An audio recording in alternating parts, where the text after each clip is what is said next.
With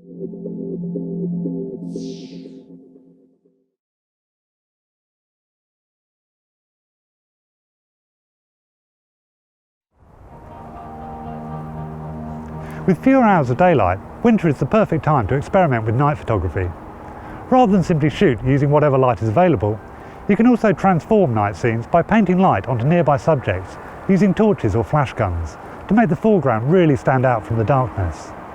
Painting with light is a pretty simple technique, but it takes a bit of practice to ensure the lighting is even and that the exposure is correct.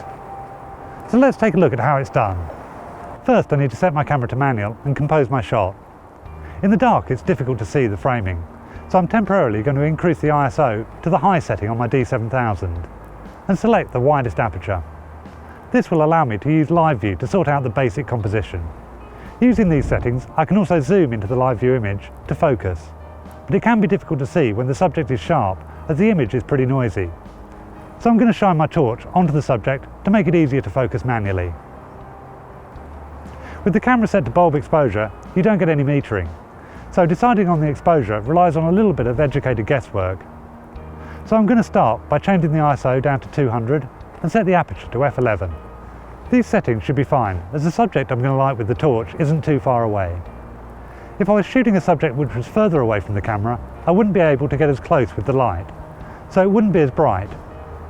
So I'd start by using a wider aperture of f8 or f5.6. Now I'm ready to start shooting. So I press and lock the remote release to start the exposure and begin the process of lighting the subject. I'm going to start by lighting the front of the monument for about 30 seconds. I need to keep the light moving over the stone to avoid hot spots, and I'm lighting it from one side to bring out some of the texture in the stone. Just remember not to get too close, otherwise the torch will be visible in the shot.